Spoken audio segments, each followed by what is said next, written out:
Prince Harry's courtroom era may not be over, but this time the legal posture is very different. For years, Harry chose the battles. He sued publishers, challenged security decisions, and presented himself as the man taking on the British press, the palace machine, and the forces he believes damaged his mother and his family. Some of those cases produced victories for him, others ended badly. But the Sentebale dispute is different, because Harry is not the claimant steering the timetable. He is a defendant in a defamation claim brought by the charity he co-founded, and that changes the psychology completely. When you are the claimant, you decide whether to sue, what to plead, how much risk to take, whether to settle, and when to pull back. When you are the defendant, someone else has put you in the arena. Someone else can press for disclosure. Someone else can decide whether a private settlement is enough or whether public vindication matters more. That is why this case has the potential to be so uncomfortable for him. Sentebale was never supposed to become. This is going to be gripping stuff. And Harry, is in the unfortunate position that he's not the claimant, he's the defendant. So he's got no choice but to defend it. He chose to bring all his other battles. Some went well for him. Others, including spectacularly the latest, were disasters. She can call the tune now and decide when to pull the plug and what she might accept by. I bet they're desperate to settle this, I think he may have met his match. Battleground. Prince Harry co-founded it in 2006 with Prince Sieso of Lesotho in memory of Princess Diana. Its mission has focused on children and young people in Southern Africa, especially those affected by HIV and AIDS. For years, it was one of the cleanest parts of Harry's public identity. Africa, Diana, service, young people, and a cause with deep personal roots. That made the 2025 collapse all the more damaging. Harry and Prince Sieso stepped down as patrons after a dispute with the charity's chair, Dr. Sophie Shandauka, and several trustees also resigned. Public statements described a relationship that had broken down beyond repair. Shandauka then accused Harry and others of trying to force her out and said she had experienced bullying, harassment, misogyny, and misogynoir.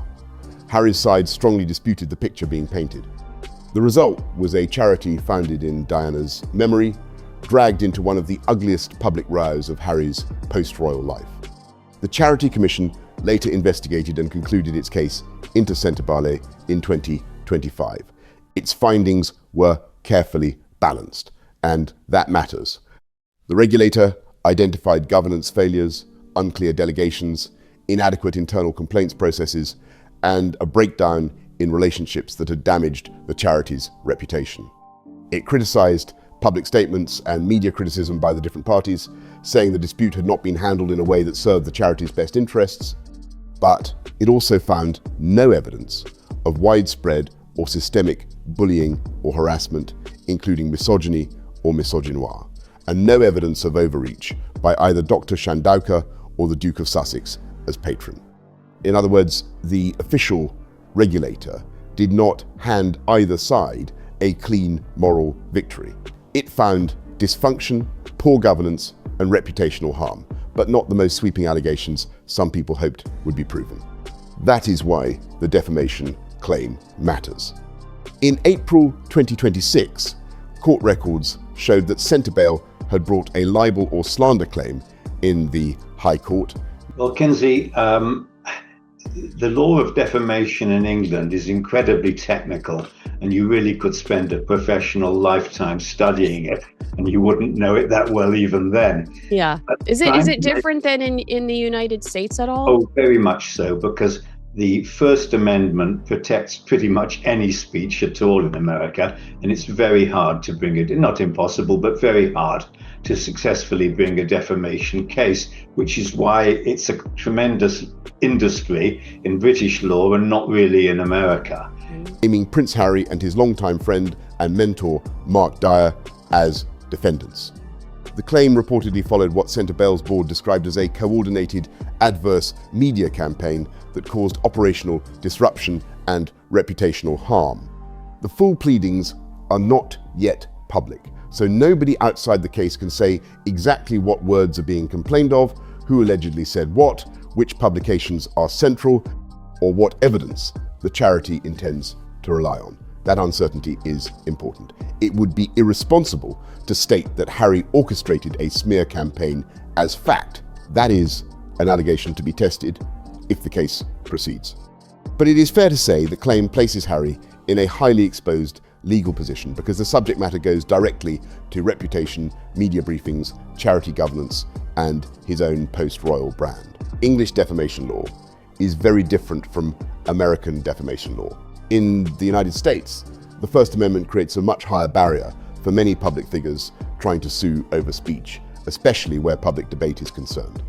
In England and Wales, defamation remains a major legal battlefield, and the procedures can be technical, expensive, and intrusive. Under the Defamation Act 2013, a claimant generally needs to show that a statement caused or is likely to cause serious harm to reputation. Defendants may rely on defenses such as truth, honest opinion, or publication on a matter of public interest, depending on the words used and the context. In most modern English defamation claims, the trial is before a judge rather than a jury.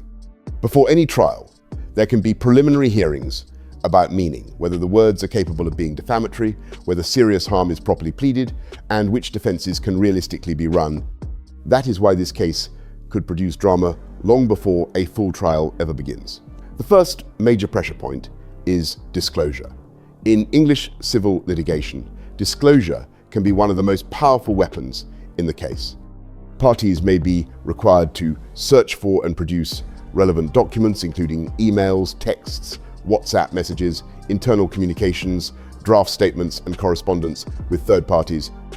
On both sides, and those have not been made public. So we don't actually know the detail of what it is the charity is claiming Harry and another guy called Mark Dyer, who's his pal and sidekick and mentor, former army officer and equerry to King Charles at one time, an older man.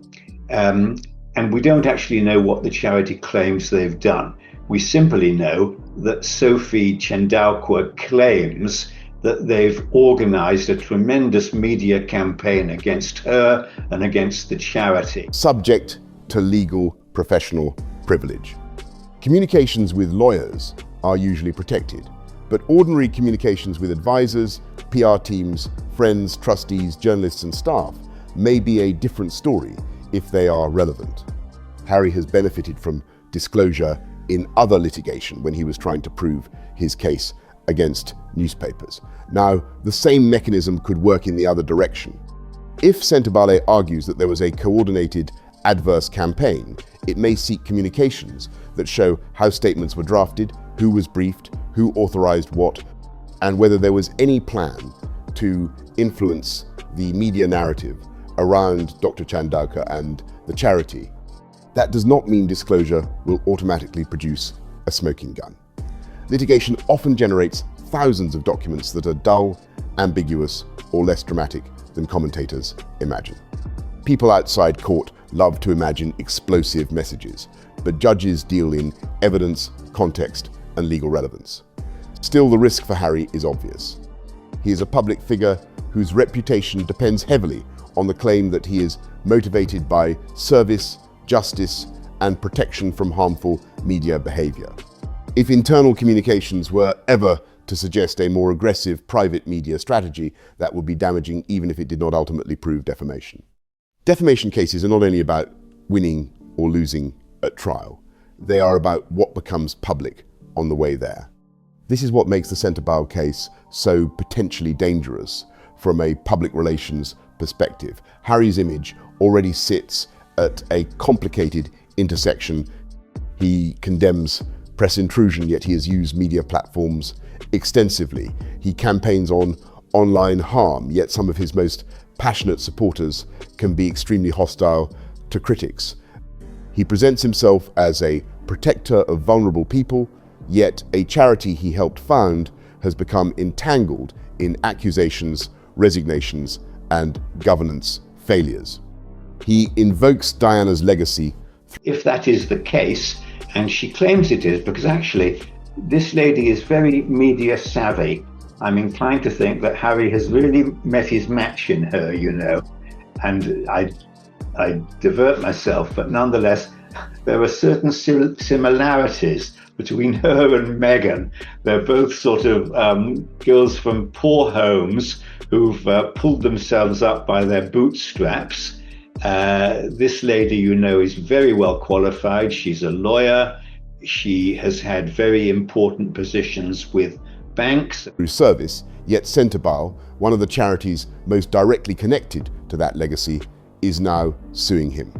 Even if Harry ultimately defends the claim successfully, the existence of the case alone keeps those contradictions alive. Dr. Sophie Shanduka is not a passive figure in this story.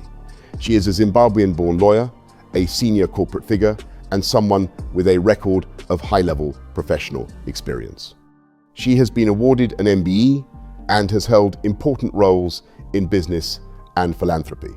She is clearly media literate, legally aware, and prepared to fight.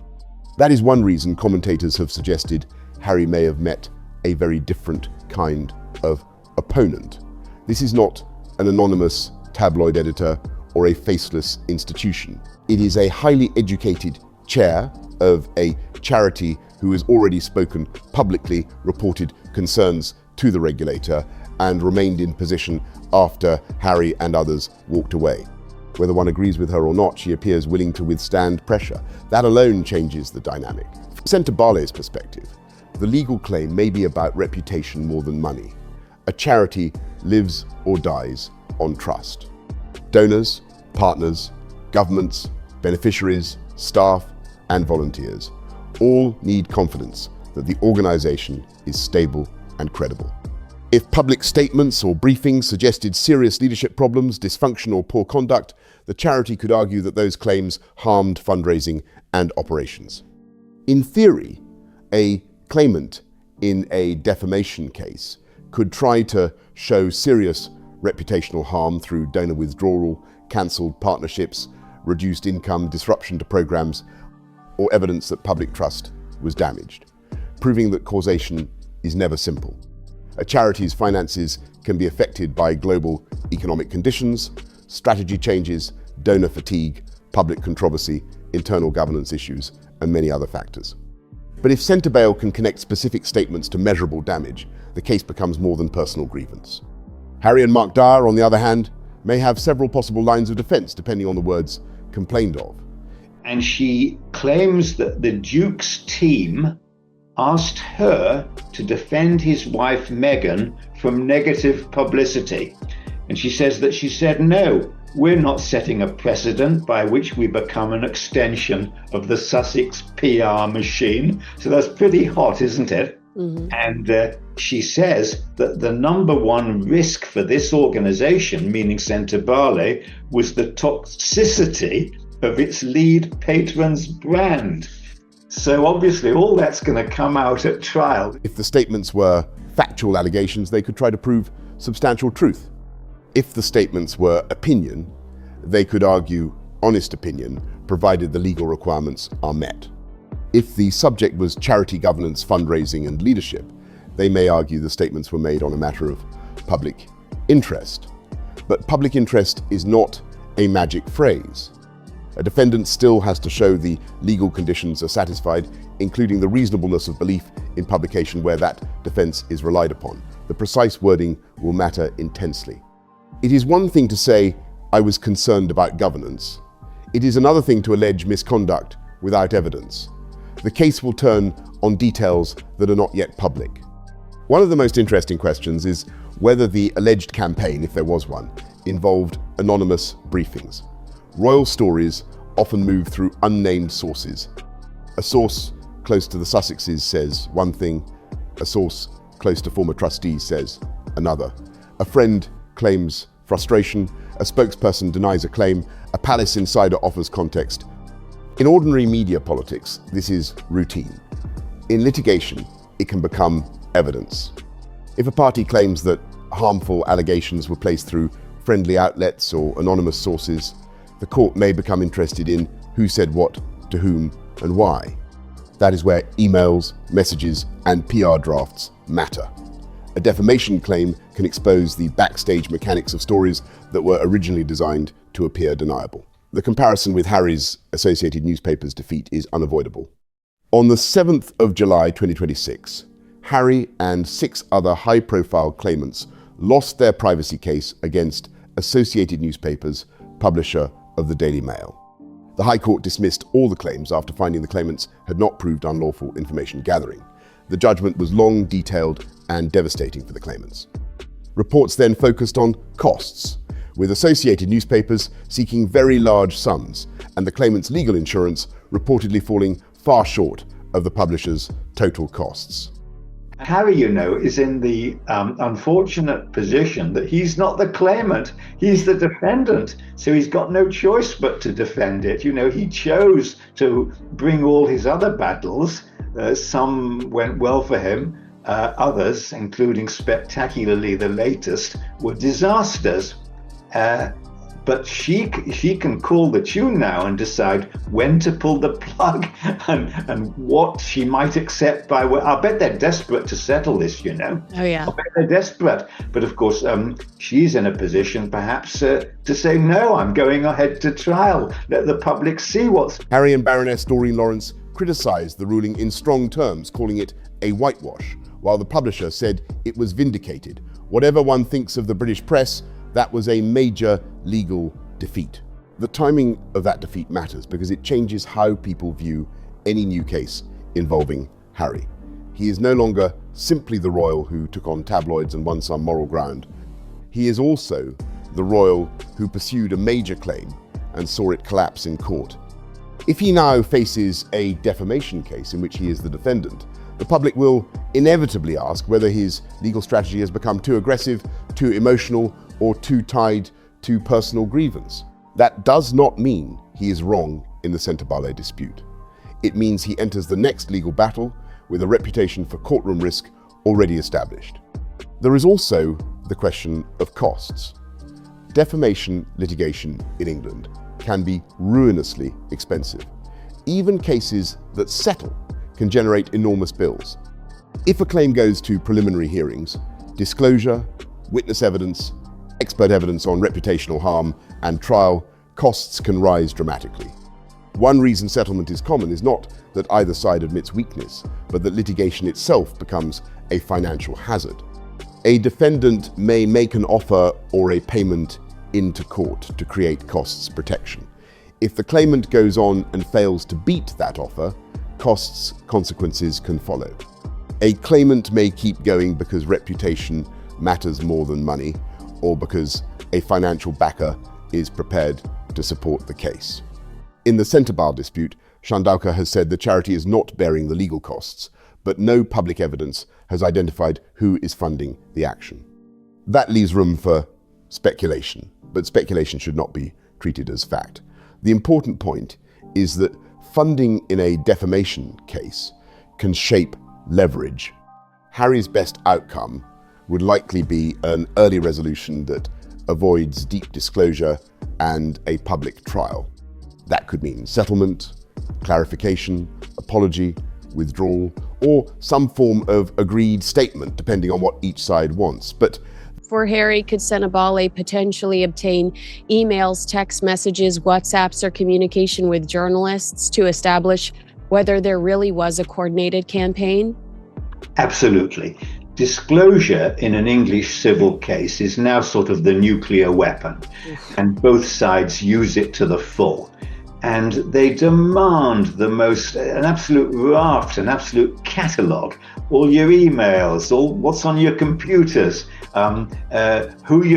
what you've written to every possible person that you might have contacted about the subject matter of the case, and certainly journalists. The only privilege. Difficulty is that Sentebale may not want only money. If the charity believes its reputation was damaged, it may want a public clearing of the air. If Shandauka believes she was wrongly attacked, she may want a formal record. If the current board believes the dispute harmed fundraising and operations, it may want accountability. A private settlement may therefore be harder if the claimant's real goal is vindication. That is why the case could become so uncomfortable for Harry.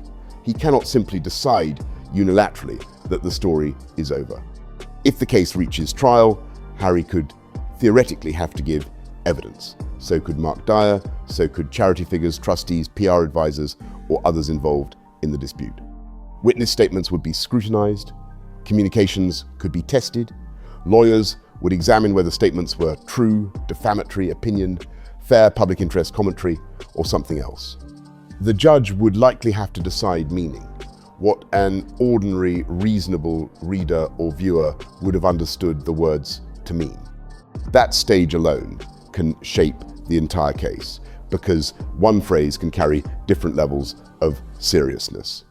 A statement that someone was difficult to work with is not the same as a statement that they acted dishonestly or endangered a charity. Meaning matters. The court may also examine serious harm. For a charity, harm may include reputational damage among donors, partners, staff, and beneficiaries. Sentebale could try to show that public controversy affected fundraising or operations. Harry's side could argue that any reputational harm came from the public dispute itself, governance problems identified by the Charity Commission, Shandauker's own media interviews, trustee resignations, or broader public knowledge, rather than from any actionable statement by Harry or Dyer. That causal question could become central. Defamation law is not just about whether someone said something unpleasant. It is about whether the statement was legally defamatory, referred to the claimant, was published, caused serious harm, and is not saved by a defense. The Charity Commission report may be used by both sides. Sentebale, which is the British regulator of charities, is actually fairly toothless, but that's another discussion. So she reported the charity for bullying and harassment and something called misogynoir, which I had to look out what it was, but it's when a black woman claims that she's been picked on and bullied because she's a black woman, not just because she's a woman. But she also claimed misogyny, which we're all familiar with, which is when you just pick on a woman as such. Well, the Charity Commission terribly may point to the regulator's findings on governance failures, reputational damage, and the criticism of public statements as evidence that the dispute harmed the charity. Harry's side may point to the finding of no widespread or systemic bullying or harassment, no misogyny or misogynoir finding, and no overreach by him as patron.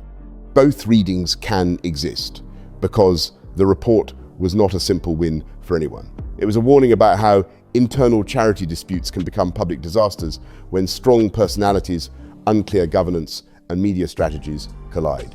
The regulator's central concern was the charity's best interests, not the personal reputations of Harry or Shandauker.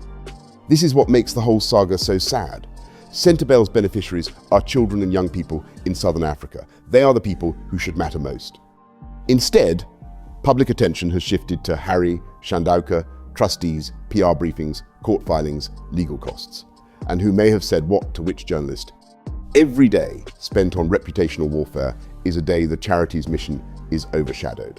That does not mean Sentebale should not defend itself if it believes it has been defamed. Reputation matters, precisely because reputation affects the ability to serve beneficiaries. But the optics are painful. A charity founded in memory of Diana, built to help vulnerable young people, now caught in a legal battle with one of its founders. The case also exposes the weakness of celebrity philanthropy. Celebrity can bring money, attention, and access. A famous patron can open doors that would otherwise stay closed. Harry's name helped Sentebale for years. His connection to Diana gave the charity emotional depth and global recognition. But celebrity can also dominate a charity's identity to the point where the mission becomes vulnerable to the celebrity's personal controversies. If donors associate the charity too closely with Harry's brand, then Harry's brand problems become charity problems. If leadership disputes are filtered through royal drama, then governance becomes entertainment. That is the risk Sentebale now illustrates. A charity can benefit from fame. I suppose you could make an enormous payment into court, and that would have the effect that if she continues, and if at the end of the day the charity gets awarded lesser damages than how much he's offered by the secret payment into court, then she would have to pay. I say she, I mustn't do. I'm being naughty. It's the charity that are the claimants here. She's the controlling figure, but it's still not her actually claiming. She's claiming on behalf of the charity as the chair of the board. And if they didn't... It must not become dependent on fame. There is a broader lesson for Harry too. He often seems to believe that public fights are necessary to expose injustice. Sometimes they may be. Silence can protect wrongdoing. Whistleblowers matter. Legal action can be important, but not every conflict is best resolved through escalation. Harry's pattern since leaving royal life has often been to push disputes into the open, with the press, the palace, security authorities, streaming audiences, and now indirectly, a charity dispute that has become legal. That strategy keeps him visible, but visibility is not the same as control. The more he fights in public, the more his own conduct becomes discoverable, discussable, and judged. Mark Dyer's presence in the case should not be overlooked either. Dyer has long been described as a close friend, mentor, and trusted figure in Harry's life. He is not a random name attached to a claim. For years, he has been part of the wider network around Harry, the royal family, and Sentebale. If a defamation claim names both Harry and Dyer, the court may eventually need to understand not only what Harry personally said or authorized, but how the wider circle around him operated. That could include trustees, advisors, publicists, former staff, and friends who helped shape or transmit messages. Again, none of this should be presumed. Being named in a claim is not the same as being found liable. But from a storytelling perspective, it matters because it suggests Sentebale is not simply complaining about one isolated remark. It appears to be challenging a broader pattern of alleged communication. The modern online campaign allegation is also part of a much larger legal and cultural shift. 10 or 15 years ago, reputational disputes were mostly about newspaper articles, television interviews, and formal statements. Now they can involve anonymous accounts, influencer networks, private WhatsApp groups, friendly podcasts, social media amplification, and carefully placed blind quotes. A damaging claim can be seeded in one outlet. Just kidding. You're kidding, but I'll tell you, and I'm not kidding, making a wild guess, because of course nobody's telling me, and she certainly hasn't said who it is if it's not the charity. Yeah. And bearing in mind the costs in these cases are enormous, you know. I mean, nobody with any sense, except somebody with the most enormous pocket or who's being financed behind the scenes, would ever bring a defamation case. Can I just divert myself to say many times I've been asked by clients whether they should sue for defamation, and you know what my answer has almost always been?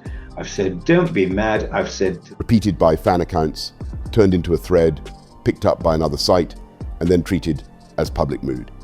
That is very hard to litigate because responsibility is dispersed. Who published the defamatory meaning?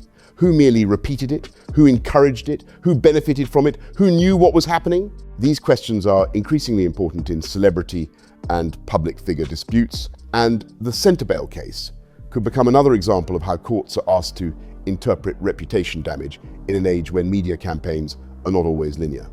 This is why disclosure matters beyond the drama of private messages.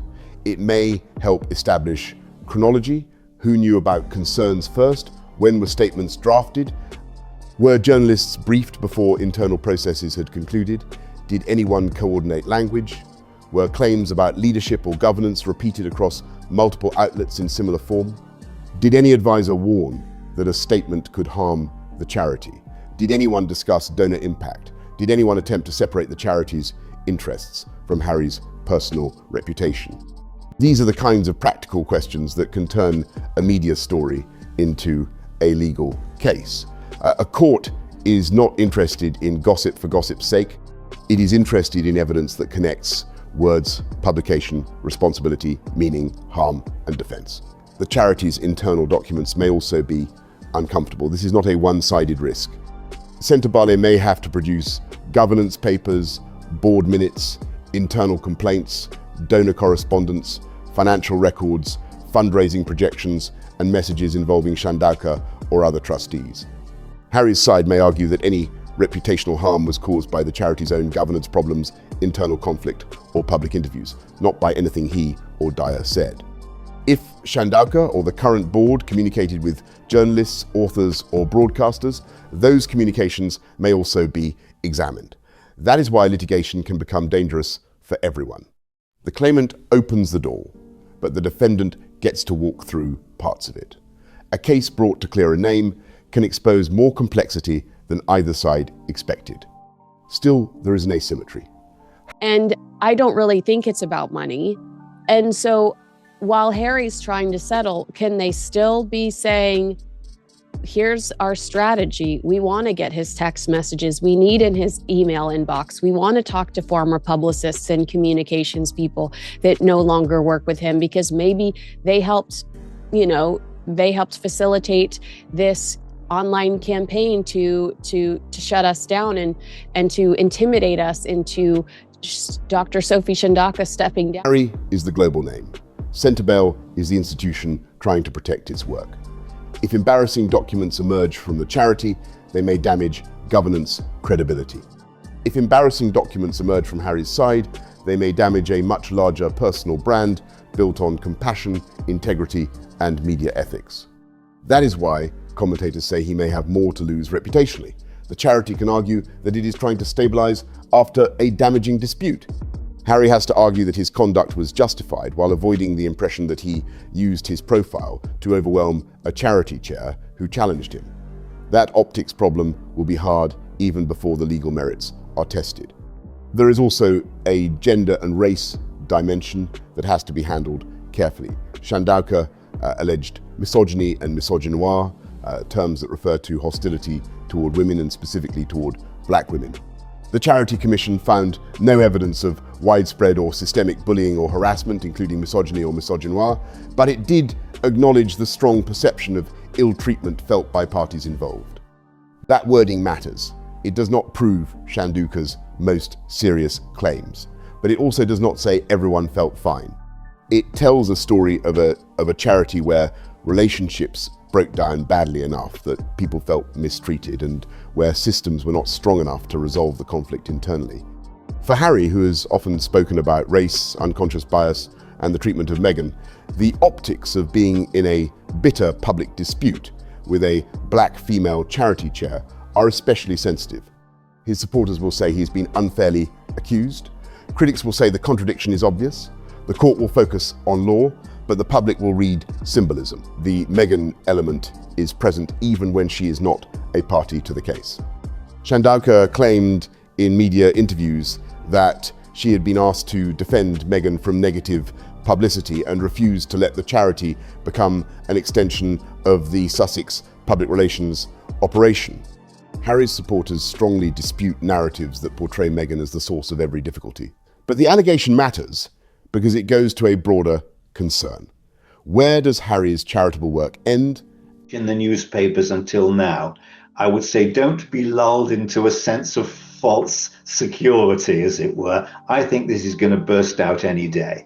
I think the fact it's been quiet is just because the pleadings have not yet been made public, but they will be. They will be in due course. They will be published, and you'll see exactly what the allegations are, and that's going to make enormous headlines. You'll see what she claims and what the defense is, what he and Mark Dyer, who say it's all an outrageous publicity stunt. You'll see in their public statement, you'll see in detail what they deny and how. And the Sussex brand begin. If a charity founded in Diana's memory is expected to absorb or respond to negative press involving Meghan, critics will say that is precisely the problem. Charities exist for beneficiaries, not for reputational management of patrons. If Harry's side says that never happened or that the claim is distorted, then disclosure may become the place where that question is tested. This is also why the term toxicity of the lead patron's brand became so damaging. A charity can benefit from a famous patron only if that fame opens doors more than it closes them. If donors hesitate because the patron is controversial, the charity has a strategic problem. That does not mean the patron is morally bad. It means the brand risk has changed. Harry's global fame once looked like a fundraising asset without obvious downside. After years of family conflict, political debates, media lawsuits, commercial deals, and polarized public opinion, his name can also bring scrutiny and division. If Sentebale believes that donor relationships were harmed by that shift, it may try to prove it. Harry's side may argue that the charity's own leadership choices caused donor concern. That is a factual battle, and factual battles are document heavy. The comparison with American celebrity disputes is useful only up to a point. In recent years, public figures in the United States have increasingly accused one another of orchestrated online smear campaigns, especially when reputational fights spill across social media. But English defamation law has its own structure. It is more claimant-friendly in some ways, and the burden on defendants can be heavier when truth is pleaded. That is why Harry's position as defendant is so notable. If he relies on truth, he may have to prove the sting of the allegation. If he relies on honest opinion, he will need to show the statement was recognizable as opinion and based on facts that could support it. If he relies on public interest, the court will examine whether the legal test is met. Or is it just the process of the humiliation of the discovery and finding out who Harry really is through text messages and email might be humiliating enough? I think the discovery is likely to be incredibly humiliating. Let's just take as an example, if she can gain access to the WhatsApps and emails and texts between Harry and this guy, Mark Dyer. Let's just imagine that. Or between Harry and his, not his legal advisors, Meghan. He'd be in touch. None of that is impossible, but all of it requires discipline, evidence, and careful lawyering. The emotional danger for Harry is that he often communicates like a man certain of his own moral position. That certainty can be compelling in interviews and memoirs. It is less useful in court. Courts do not care whether a person feels righteous. They care whether allegations are proven, whether procedures were fair, whether documents support the pleaded case, and whether the legal threshold is met. Harry's previous Associated Newspapers defeat underlined that point brutally.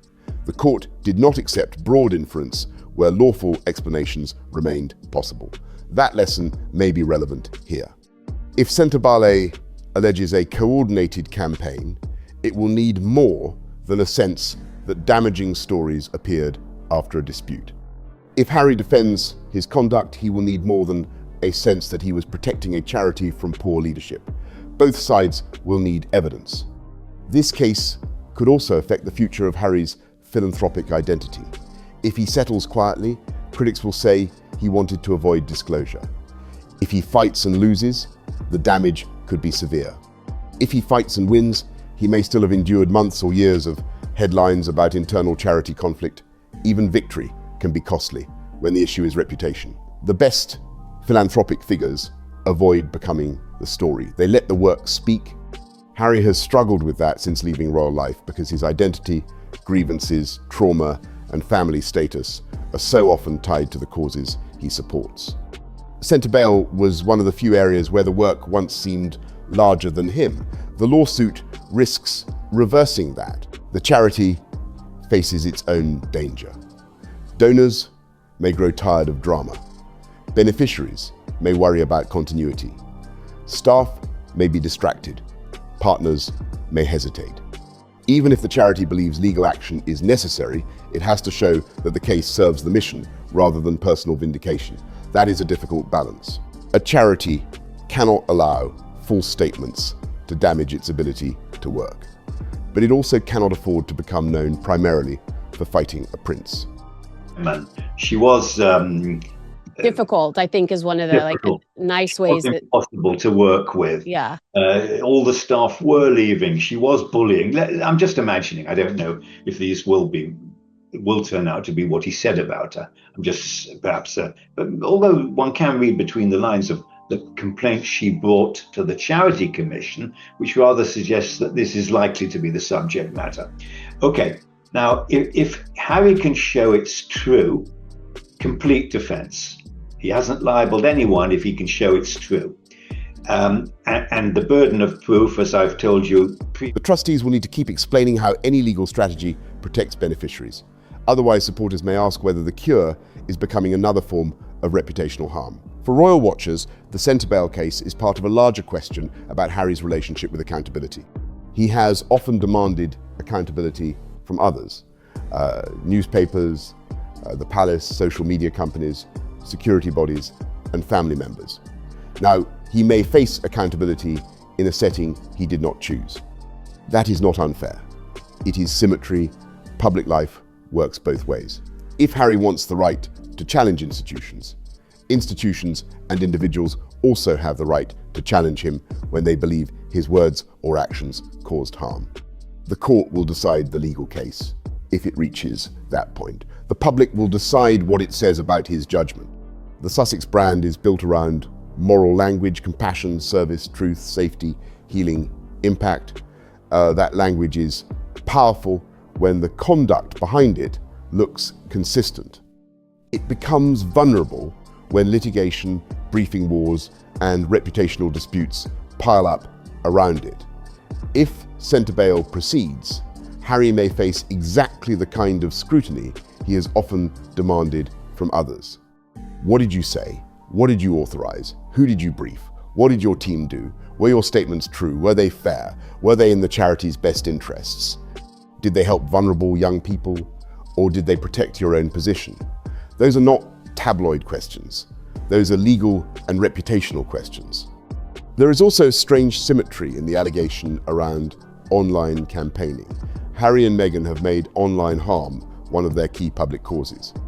They have spoken about the dangers of social media, the mental health impact on young people, and the need for stronger protections. Yet critics often argue that their supporters can be ferocious online, and that the couple rarely, if ever, clearly tell them to stop targeting critics. In the Sentebale context, Shandauka has alleged that she faced a campaign against her, whether from negative publicity, and he needs to, because he seems to want to put his foot in it so often. He's much less sure-footed, I think you'll agree with me, than is Meghan when it comes to public relations. Like her or hate her, that girl's pretty street smart, but he's such a dummy. Anyway, he's got more to lose because this is him individually being sued. But at the end of the day, it is an organization suing him. Although realistically, this lady is the brains of the organization, but the case is Sentebale. Harry can be legally linked to any such campaign is another matter entirely. A fan base acting independently is not the same as a coordinated campaign authorized by a public figure. But if discovery ever showed nudging, encouraging, briefing, or quiet approval, the public relations damage would be severe. It would directly contradict the couple's public message on online harm. That is a very high evidential bar, and it should not be assumed. Courts need proof. Commentators may infer patterns, but judges require evidence. Harry cannot be blamed for every aggressive supporter simply because they like him. The law will not treat online fandom as his legal responsibility unless a link can be established. That is why the case is so interesting. It may test whether the gap between moral suspicion and legal proof can be crossed. Many critics believe the Sussex media ecosystem is coordinated. Belief is not enough. The question is whether Sentebale can prove actionable publication, serious harm, and responsibility. The public should therefore be careful. This is not a case to prejudge. It is a case to watch. The pleadings, when public, will matter. The meaning hearings, if they happen, will matter. Disclosure orders will matter. Settlement offers will matter. The Charity Commission findings will matter. The Associated Newspapers costs fight will matter because it affects Harry's wider legal environment. And the timeline matters. Legal experts have suggested that preliminary issues may appear months before any full trial, with a trial perhaps not arriving until late 2027 if the case does not settle. That means the story could remain in the background for a long time before suddenly becoming explosive. For now, the safest conclusion is this: Harry is facing a new kind of legal exposure. In his press cases, he often presented himself as the challenger of powerful institutions. In Sentebale, he faces a charity he founded, a chair who has shown she will not quietly step aside, and a legal process that could demand answers about media conduct from his side. And I would expect, what do we know? We're summer of 26. I don't think you'd get a trial before late 27. Oh my goodness. So And then in the meantime, the build up to that, could there be leaks? Could there be saying, oh, Harry has deleted his text messages? Well, there can always be leaks. Yes. And if you're lucky, you journalists, there will be leaks. Yeah. But from an attorney's perspective, you probably hate that. They defend the claim successfully, the case may settle, the allegations may narrow, the public may discover the dispute is less dramatic than commentators expect. But the risk is real because the subject matter touches everything fragile in Harry's public life: charity, Diana's legacy, media strategy, online behavior, money, reputation, and truth.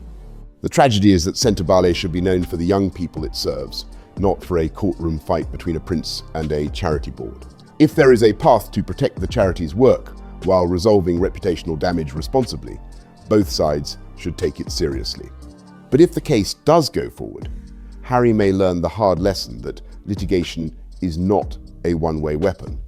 The disclosure process he once hoped would expose others could now expose him. The media attention he has so often used to frame his story could now frame him. And the charity that once helped polish his image may become the